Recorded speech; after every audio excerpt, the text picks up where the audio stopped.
because she normally doesn't like the stores I like. Like she calls Urban Outfitters. She'll go, what's the name of that store you like where everything looks washed already? And that's Urban Outfitters. She's so right.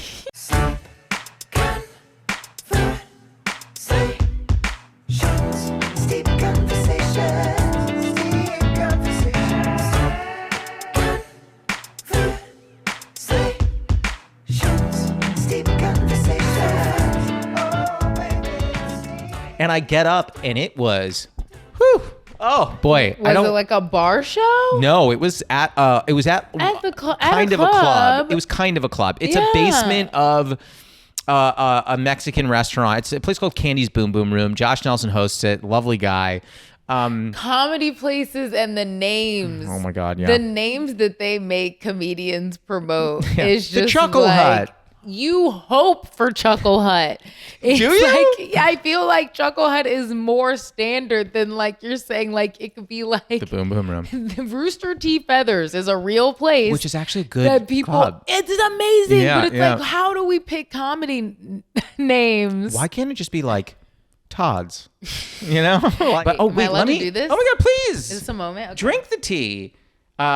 So by the way, and I'm going to tell everyone about the tea. Is it too hot? No, it's so good. So you are drinking Rishi's cinnamon plum tea. So It good. is an herbal tea. For those brewing at home, we brewed at 212. Now, it probably recommends, I'm trying to remember, probably about 4 to 5 minutes. I did it for 6 because I like my cinnamon and my plum. I like it. Yeah, I do like to steep things extra too. Do you, so like on a scale of like 1 to 10, how much do you drink tea usually? It depends. I get on like kicks where I'll I like like drink that. it every day. Like Every day? I at work. It's funny because it was right before COVID. It was right before like everyone shut down. But I was working in an office where everyone kept getting sick because no one would stay home long enough to get Why? well. Why? And everyone they were just like a bunch of people going home to their tiny little petri dish children and getting sick like in rotation. I have 1,000 thoughts about that, but go ahead. Yeah. Well, it was like this massive open floor. And I Yeah. also worked with people who would actively come into my office and like look like death and be like, I don't see what the big deal is. And be like, you look horrible. Like I'm wiping This is the big deal. all of this down. Like I would actively wipe down door handles in front of people shamelessly and be like, you're gross. Go Yeah. home. I don't care. And so I started drinking immunity tea, like Sure. like mushroom powder immunity tea that I like mix in with honey. And then Well, that sounds tasty. It's really good. I'm into it. And I would do that with peppermint and honey ginger. Love everything you're saying. And so I got into a kick of drinking that like Yeah. however many mornings, but I just haven't done it in a while because I have like too much stuff to do when I get first wake up. I get when it. I have I get more it. time in the morning, I'll probably get back to it. If you don't mind me asking, and please feel free not to share, what are you doing in the morning? Is there like a morning ritual routine you do? I mean, I have like a ritual that's just like getting up, cleaning my cat's litter box, making my Sure. bed, and then I have been working out like legit 15 minutes. Like I'm not joking. That is That works though, that's my thing, is that like I can be consistent at that level. which is great. So max 15 minutes. Great. I work out. And I've been trying to do that in the morning instead of at night because I feel like it kind of looms over me. But if I get it done, it's like, I'm done. I don't care anything else that happens today. I did my 15 minutes. Like I don't care. I made it. You know what I mean? Yeah. So yeah, that's like the thing that I would try to do in the morning is like work out, shower, clean my cat's litter box, and then probably like chill and probably like listen. Because of my cat, but I like Swiffer a lot of mornings. Yeah, we do. You know, I we like do clean. that I'm a too. tidy person, so I probably will find something to clean if I have enough time in the morning. You are like my girlfriend and you are the same. It's just like this way. But I want to get back to something earlier that you said, because this really struck me, and I'm really curious about this. Was this from a young age that you always made the bed after you woke up, or is this like an adult thing? Is this something your parents were like, you need to do this? I've always made my bed my whole life. You can't Really? yeah. you can't leave my house and not make like the way I grew up. Like even you make your bed before you go eat breakfast. Like you get up, you turn around and you make the bed. Like unless you're sick or you're going to change the sheets. Like that's the way. Yeah. You would hate me. I don't even think about it. Well, also it's funny because I just do it out of habit, but you sleep better when you get into a made bed. I believe that. You 100% do. I am very odd. My sleeping is really odd. So I have a bad back, and about like 6-7 years ago, maybe no more than that, probably like 8 years ago, a chiropractor is like, he goes, you need to stop sleeping on your stomach. And I was like, oh my gosh, I'm the same way. I was like, I can't. And he goes, here's what you're gonna do. He goes, you know what a body pillow is? And I was like, sure. And he goes, cool. You need to get 2 of those. And I was like, 2? I have 1 body. And he goes, you put 1 on each side. Yep. He's like, it's like bumpers. And I was like, what? He goes, it's going to force you up enough when you're turning over. It'll wake you up enough that you will know, turn back. And I was like, really? I didn't think it was going to work. It does work. I cannot sleep on my stomach now. It doesn't let me because when I try and turn, I wake up and I go, can't do this. I've trained myself out of sleeping on my stomach now. But as a result, I have 1 body pillow. I didn't buy 2. I have 1 body pillow and I just keep 2 normal pillows on this side of me. So it stops me from turning. What? But that's why it's such a pain in the butt to make the beds. I have to pull these pillows back out. I mean, I'd still do it. But I was given a similar diagnosis, but I just sleep with pillows underneath me. And I just sleep on my stomach in like a funny shape. What? I was told I can't do it anymore. I mean, yours is probably like better to like force your body to do, but I don't know if I kind of want to try it, but I kind of don't want to try it. Let me ask you this. This is a weird question, and tell me this is too personal. What? Before I ask this, sorry, are you in a relationship? Yes. Okay. When you first started seeing this person, I don't want to out names on the podcast, but when you, because I'm guessing not a comic. No. I didn't think so. When you first started seeing this person, did you have to kind of like slow play in the idea that you have a weird pillow situation? Because that's what I had to do. I had to be like, oh, how do I like break to her that like I sleep with like pillow guards on either side? Honestly, I do feel like that's something that comes up dating as an adult. Yeah. I've definitely had multiple people, not specifically pillows, but like some kind of specific sleep situation that is pain related or whatever it is. Either they can't have people stay the night because they have like whatever kind of setup. Like there are people that have all kinds of stuff. So like, I mean, other than the fact that you can't cuddle, like what does she do? Just sleep on top of you? Like if she wants to like come cuddle in the night, does she like crawl over a pillow? So this is a debate. This is a household debate. Can she replace one of the pillows? Well, can I? I mean, I suppose. Here's the thing. I like cuddle logistics. So but here's the thing. Are you a sleep cuddler? Like once you're choosing to sleep, not pre-sleep. Like pre-sleep, everyone has a cuddle. It's fine. When you're going, I will like, hey, love you. I'm going to bed. Mm-hmm. Are you cuddling to fall asleep? Or are you saying this is when we separate? Ooh, okay. I feel like this is a physical thing that I personally love. Okay, talk to me. In a relationship is when you make the unanimous decision to be like, we're asleep now. Thank you. That's what I'm saying. This is another personal question. So please feel free not to because why? Did you get in an argument about that? About when to like switch over? This is a running conversation in the house. And my next question applies to this, and I'll explain why I'm asking you immediately. Do you sleep hot or cold or normal? I'm freezing cold, and I emit so much heat. I can feel it. I can feel the heat leaving my body. But like, you're cold. Cannot feel my toes. Like I sleep with socks. One of my ex-boyfriends used to make fun of me because he was like, you sleep with so much clothes on. Like you sleep. Are we talking like full sweatpants, sweatshirt, socks, like a whole? Yeah. And you don't I'm sweat? Cold and I'll wake up at like 3:00. I'll wake up and take off like a hoodie. Yeah. Yep. Mm-hmm. But I'm cold most of the time. And it's so funny because my mom makes fun of me because apparently I used to do this when I was like a baby. I would take off one sock. And Just I'll one. wake up. You keep the other one. Yeah. And I wake up and I'll take a picture and I'll be like, hey, mom, look. And it'll be like, I took off one sock at some point in the middle of the night. There's something that is so endearing about that story. I don't know why. It's just your body doing weird comfort stuff that you've been release. the same person this whole time. That like I was like, obviously had none of the life experience that I've had as an adult, but I'm still as the same as when I was like 1 and I was like, perfect. One sock Davis. And then going back to sleep. It is crazy. You're the same person. You didn't get one sock as like a nickname. I know. They never. Here's the thing. I have a lot of weird nicknames in my family. One sock is not one of them. It's a great name. I'm really surprised. It's like a name. It's like like if you were, and I'm only thinking about this because I know you're from Baltimore, but it's almost like if you were like in The Wire, like One Sock Davis. Absolutely, they would call me One Sock. 100%. One of my uncles calls me Buttons. My dad's friend calls me Spoonie. Spoonie. I used to carry around a spoon when I was little. And I actually just recently tweeted about this. Everywhere? Like, why? That's what my mom said. She took me to the like pediatrician and he was like, what's this about?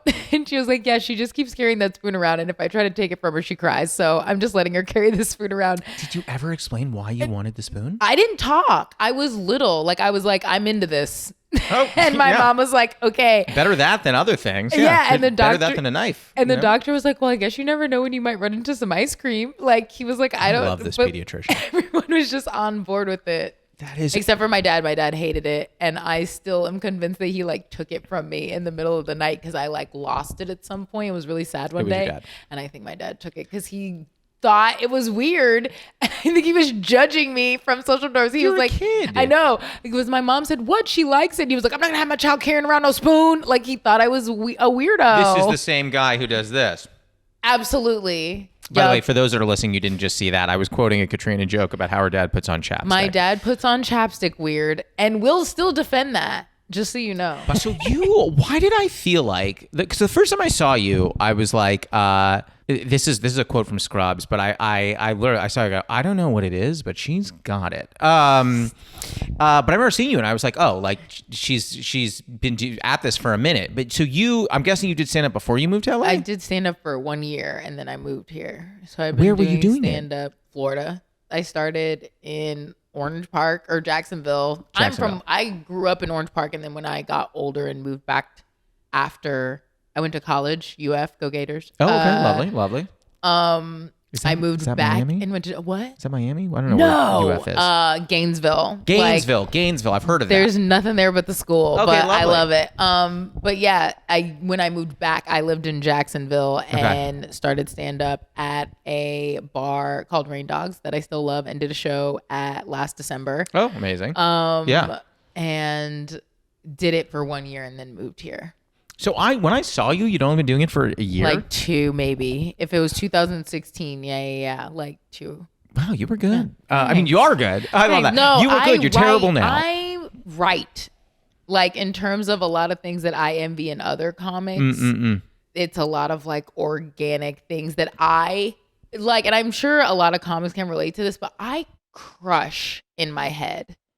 Like I will have organic sets in my, like I have like, I play out shows in my head in the shower, like uncontrollably. Sure. Like not ones that have happened, like ones that aren't real, like not something I'm referencing from the past, like real shows. And I'll be like, somebody will say something. I'll be like, ooh, I would have said that. And been like, man, if that happened, I would have been so funny. And I try to remember these really organic, like riffs that happen with imaginary people in my head. And I feel like I see people that do that on stage almost exclusively that I envy so much, in like them being able to be that funny in the moment. And everything that you've said that I appreciate so much is like, I'm a writer. A lot of what I do is so like, prepared to a certain extent. Oh, wow. That at least I'm like plugging it into an organic moment, but like I know I write a lot of, you know what I mean? Yeah. What I want to say is like so deliberate that. This is going to sound weird. I've never written a single joke. What? I write on stage. I can't write. Do you know Marlena Rodriguez? Yes. Yeah. So Marlena and I came up in Chicago together, and I was having a conversation with her. We were on one of the West Side weekend shows. This was like a few months ago. And we were talking and she goes, I don't write down jokes. And I go, yeah, I don't either. And she then said something to me that has stuck with me for months and I cannot shake it. She goes, you know what's interesting? And I was like, what? She goes, do you ever wonder why the two of us don't write down jokes and how much different or better we might be if we actually chose to do it? I'm curious if you'd ever take the time to sit down and think to yourself, why won't you sit down and write jokes? And is that a much bigger thing that you should be thinking about? Is why you refuse to do it? Mm-hmm. Is it self-sabotage? Is it fear that you can't actually write a joke? What is it? And I literally sat there and I go, yeah, I don't know. And then I was haunted for 3 months. Yeah, I don't know. And then you drove home like this. I did. You're kidding? I did. I drove back being like, oh my God. And Marlena, who is a lovely person, and she didn't say this to mess with me. No. Because she's the same way as I am. Yeah, she's like doing the same self-reflection. And I'm just like, crap. And I have something about it. That's interesting. I don't write down jokes. It's just over time, I was like, oh, I have a good joke about, meeting Jess's family that just came from talking on stage and it came out right. once. And so you would write down like Jess's family and know what chunk that means. Yeah. I can write down, like I had the luxury of doing 30 the other day and had 6 words and was like, got it. I mean, that's a good place to be, but also I would absolutely explore what Marlena was saying, because why don't I do that? I don't know. Because what would that 30 minutes be if you have ever written down probably what better you have about Jess's family or whatever? Just because you write something down doesn't mean your brain's going to be done with it. I feel like when I write something down, it's not funny. People who write, so like a good example to pull someone out, and I say this with respect for this person, but like Robert Schultz writes down word for word what he's saying. Mm-hmm. Okay. Now when he does it, it's funny. Okay. But yes, you can absolutely tell. But that goes with like his delivery. That's his shtick. Mm-hmm. You know what I mean? But he's able to do that. If I wrote down word for word the way that he does, I would sound stupid. But you also have to find your way to write. So don't write that way. So how do you write? I write even kind of that specifically, but I feel like the way I write even helps my diction, because I write exactly the way I talk at first, with likes and all this and ums and dots and pauses and actions. I write it out like it's a script. Oh, wow. That's how I write jokes sometimes. So it'll be like, act out this, pause, into. Like I write different segues for stuff. Because I feel like I will very much get bored with like the same order. So I try to mix things up in the way that I connect my jokes even. So I'll think of something and then be like, oh, actually, I'll do that into this joke. And I'll just write word into this and then write like a new punch up or whatever. But you don't have to write that way. Because it's like, have you ever done free writing? No. That's something I want to do. Did I tell you this year I wanted to do morning pages? No. I didn't do it. And I've never read any of those books or anything, but just constantly forcing yourself to write whatever comes out of your head in terms of thinking. I don't like doing it with the intent of trying to come up with something funny, but if literally you're just trying to get over not writing, just write. Like, and with no intent seems like something that might be a good exercise. It is. And I want to. Because I don't get like good jokes or content out of free writing, but if I'm just getting over the hump of being able to connect my brain to anything other than what I thought of on the way there, because like there's no way your brain's not going to come up with more time than on the way there. That's true. You know? Yeah, absolutely. So. I also feel like I could talk for 30 minutes alone about Jess's family, but then I have to go through that whole process, which is a huge pain in the ass, which if I write a lot more, I have to write probably 15 to cut it down to 5. Right. And that 5 will be good and you'll have a better 5 than 10 minutes before. And then your 30 is a bunch of 5-minute strong ass chunks instead of whatever happened to come out. And then whatever you think of on the way there that you write in one word becomes what you open with. And you might just not, take out some middle joke or something, but you have something fun and loose up top, and everything else after that is polished. I mean, I do get to a polished point, but I'm probably taking a pretty roundabout way to get there, which is probably not great. But by the way, so it might cut down your time. Yeah, I mean, at this point, I was going to say it'll definitely make me more efficient. But speaking of efficiency, I do want to take us to the first segment because I haven't done that yet. Oh, yeah. Yeah. I forgot. No, well, welcome. Welcome to the first segment. Thank you. It's called the Newly Friend game. It's like the Newlywed game, but we're friends. Even though I think in one state we might be married, but I think we're friends the most. So the way this works, it works very similar to another game that was a famous game show. I'm going to ask you a question. You're going to write down your answer on this whiteboard. You're not going to say it out loud. Okay. I'm going to write down what I think your answer was. Okay. Then we're going to flip boards, see if we both have the same thing. Okay. And then we'll do the same thing for me. I'll Yay, ask me a question. Now, we haven't talked about this on the podcast yet, but from what I believe, you co-host a podcast about art history. Yes. Podvant Garde? Yes. Love it. So this question is going to be around art history. Okay. Now, you are going to know a lot more than I do in this area. Doubt it. But good.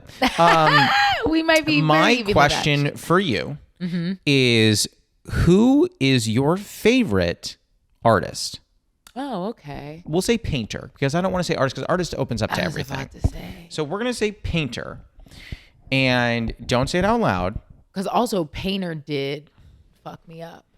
Well, if I had said artist, are you saying it would have opened sculptors and things like that? No, you asking it that way made me realize that I like a lot of photography and others. So I have to... If you want, I'll... Well, no, because I think that guy counts, because I'm messed up, because it's like I love illustrated, like nothing is paint. No, I got it. Okay, you ready? Flip your board on 1, 2, 3. What'd you get? Oh, okay. So Katrina said Chuck Close, and I said Frida Kahlo. So I was... Well, so talk to me about Chuck Close. I don't think I know Chuck Close. So Chuck Close does photorealism paintings, I think. And he has one that the reason that I came about doing this podcast that I do, Podvant Garde, with my two friends who are art history majors, is because I am a person who loves art on such a guttural base level. Like, I don't know anyone. I barely know people's names. I like recognize art from being drawn to it in different places. Like I'll learn an artist by being like, oh, I stared at one of their paintings somewhere else. And that's when I realized that I like an artist. Like I go off of everything just being like, oh, I end up staring at this painting. And there's a Chuck Close in LACMA of an old man who's not that old, just like an older man. He looks kind of like a nicer Eric Clapton with like gold rimmed glasses. Yeah, he's not coming across as that nice in most recent years. I'll say that. But the coloring of like his gray blondish hair, like the colors, the details of it, I've gone to LACMA and stared at that painting for so long, many multiple times, that I feel like people probably think I'm insane. And I know that that's probably not like basic, but like a more well-known person, but I will pick it just based on like how long I have stared at that painting and just been like fascinated by the talent that it takes to make something, because I appreciate art on that level that like I'm paralyzed by it. Oh wow. Like I was that kid. Like my mom said she used to come in my room and I would be surrounded by paper with like one line on it, and she would be like, what's wrong? And I'd be like, I keep messing up. And she was like, okay, like you need to relax. Like I love drawing, but I can't get over the way that lines look individually to me. So like I look at art sometimes in the way that like this person saw some line that looked like nothing and either had the foresight or like kept going until it looked like this man's face. But these are really just individual lines, like in a certain shape that it creates an image. You know what I mean? Yeah. So my favorite painter is Diego Rivera. So that was going to be what I wrote. That's good, because I do love Diego Rivera. And there's another, again, I can see it in my head, would never remember this person's name, but they're in a room somewhere, possibly in LACMA in LA. There's Diego Rivera, is it like a couple works, but there's another guy in between. Like there's a Diego over here, and then there's another guy right here who I have a picture of his painting in my phone probably 3 separate times, and I still don't remember. But it's like a nice abstract paint. But yeah, I like abstract stuff that I'll look and be like, oh, that's not really paint. Sometimes it's paint. Yeah. But yeah, I like photos a lot. There's a sculpture called Smoke that I'm obsessed with at LACMA that's just this like big black like hard shaped structure. I don't go to Blackman enough. I go to Broad the most. And see, I don't get in there as much. Really? I go there for like special things. Although last time I went there, a black lady braided her hair live and then whipped a man with it. Okay, so I'm going to be honest. So you're saying braided her hair live, and I go, oh, interesting. But then like that took such a sharp left there. It was wild. Like a dangerous area. Okay. See, I like all the different weird like obviously photography, performance art, videos, Oh my Lord. All that shit. Okay, let's go back to art. I'll ask you this. For me, I'm gonna have to think of this because I don't know what my own answer is. What would you say is my favorite artistic period? Ooh, that's gonna be my question for you. Yeah. Ooh, so okay. Don't tell me, write it down, but I need to think now. Okay, you ready to flip your board? Yes. 1, 2, 3, flip.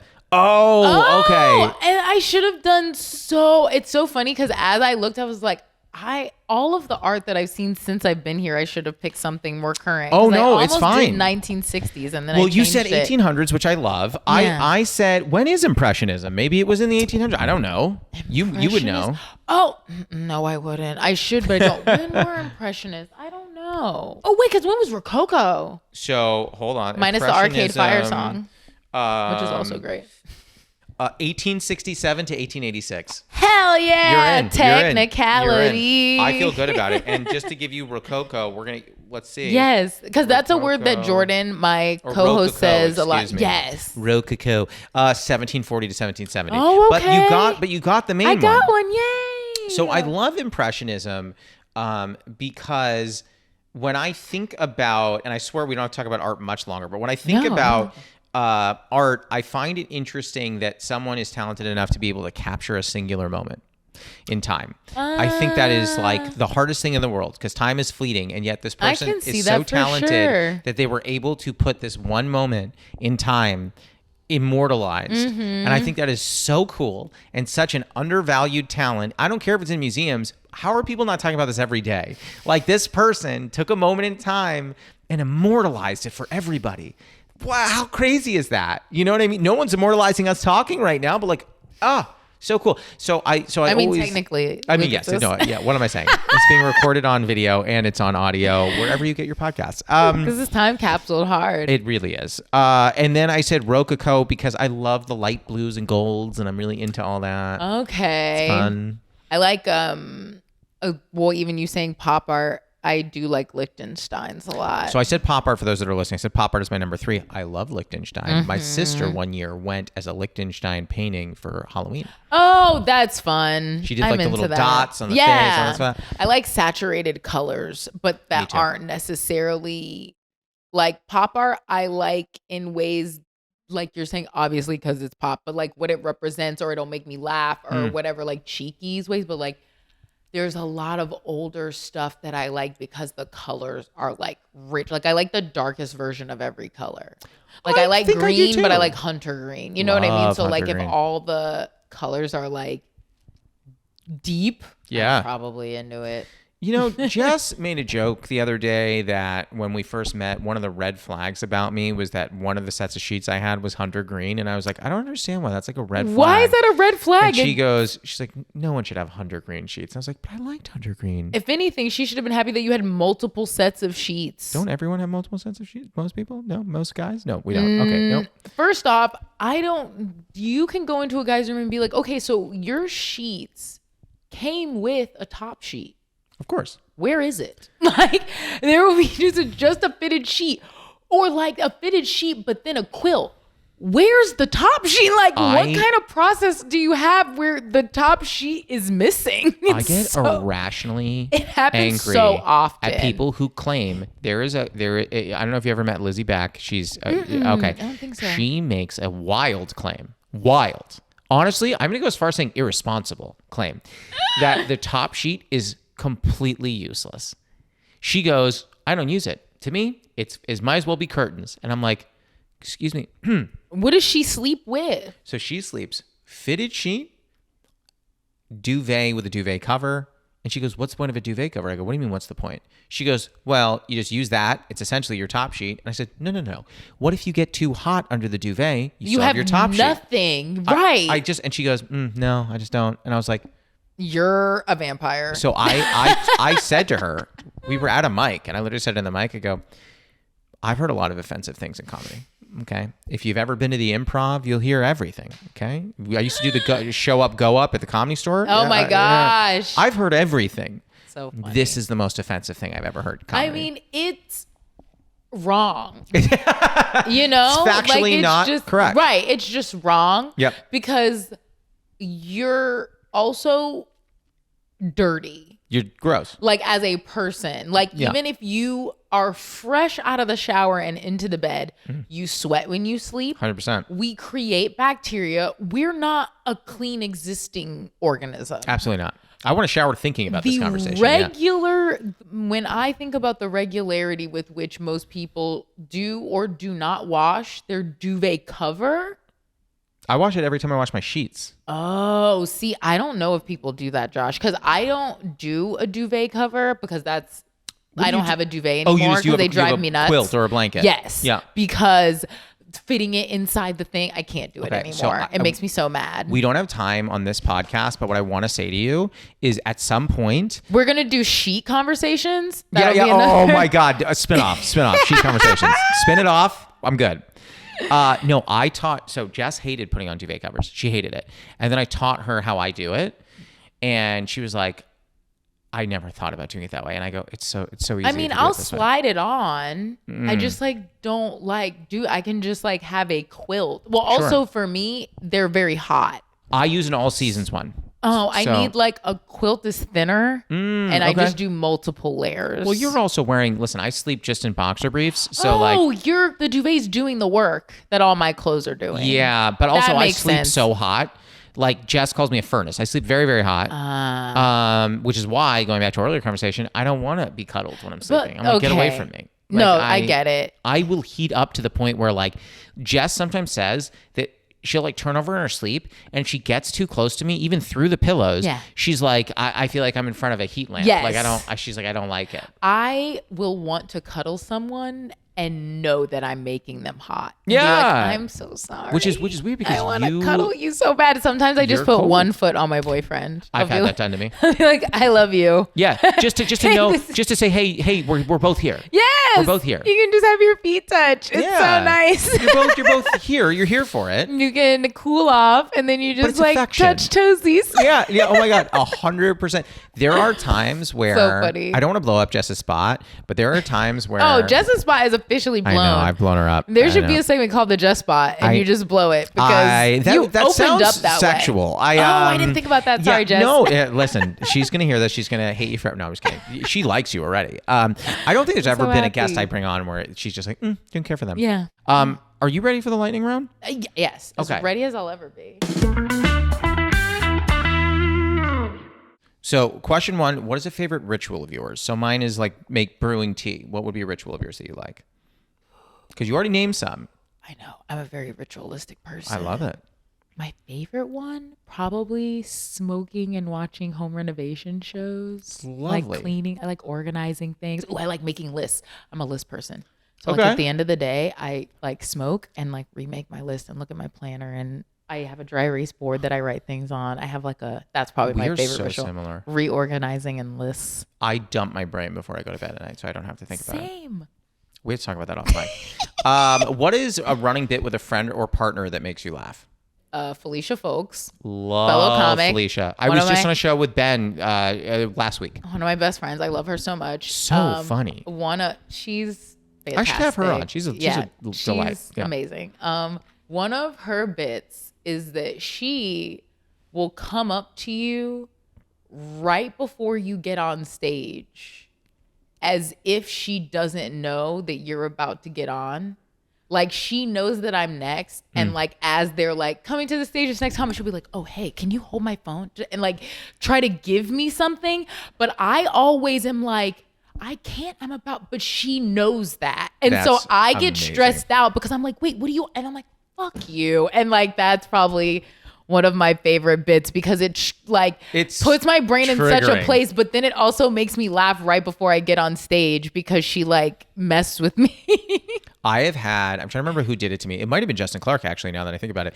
But right before I got on stage at a venue I had not performed at before, they were like everyone was cheering. He's like, all right, your next comic. And he goes, by the way, they told you the trick with the mic and the lights at this one. And I was like, And he was like, yeah, oh, you know what? You'll probably figure it out. It's just a little weird thing, but you don't want to mess it up. Anyway. And I was like, what? That's so much more terrifying. I was like, what? That's really funny, I got off stage and I literally go, you're such a piece of shit. That's hilarious. And when you got off, was he just sitting there with his little kids? Now maybe it wasn't smirking? Justin Clark. It was like 2 years ago, but whoever it was, I was just like, that's what very funny. The actual fuck.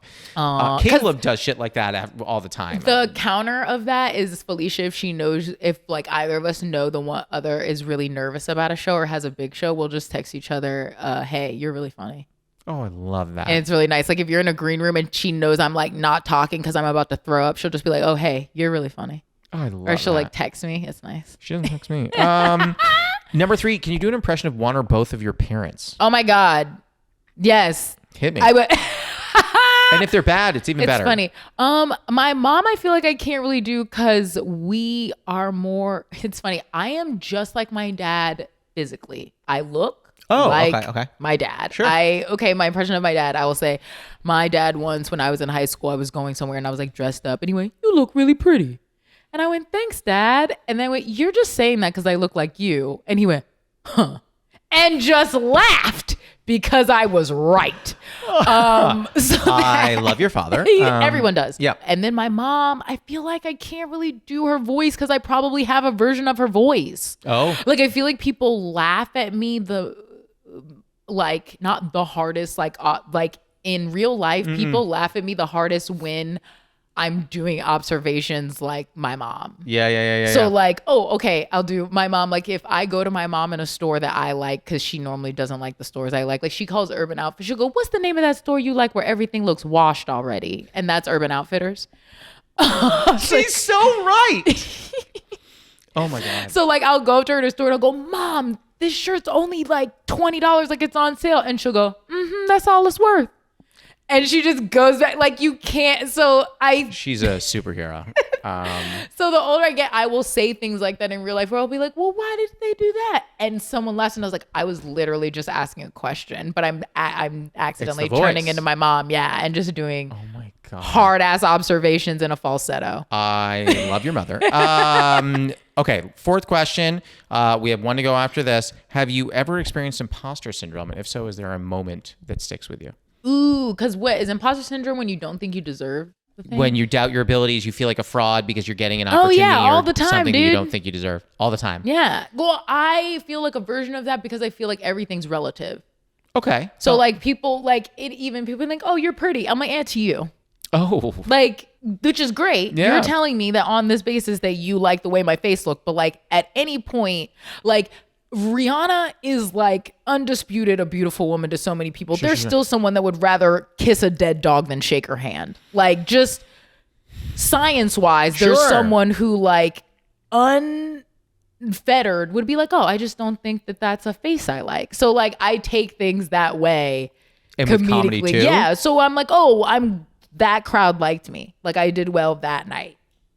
Interesting. That's a very healthy way to think about it. I don't do that. Question 5, your final question. I usually ask, what is your favorite tea or comfort? But I know you drink tea. Yeah. So what is your favorite tea? I like peppermint. That's okay. So my favorite tea is probably, flavor wise, I don't love that mushroom immunity tea. Yeah. But I like that I feel like it's like something like good helping in my body. Yeah. So probably like that. And I like peppermint and honey and ginger. Like honey ginger is good. Yeah. But you have even opened me up to like, I need to go out there and start trying some new teas. Cause I have every once in a while, especially in the winter, I'll like try one somewhere and be like, oh. Well, let me tell you this. More teas. Maybe, and you don't have to take me up on this offer, but I do this for other people. I have to-go tea bags. So if you ever text me and go, hey, I want to try a few teas. Do you have a few herbals? I can send you a list. You can be like, I like these. Can I try them? And I'll just make little samples for you and just hand you some tea bags and you can try them. And if you like them, I'll just text you what the name is and where to get it. That's so nice of you. Listen, I like evangelizing tea to the world. drink. No, I want to get one of those sexy ass teapots you have. When is your birthday? I'm not gonna. Just asking.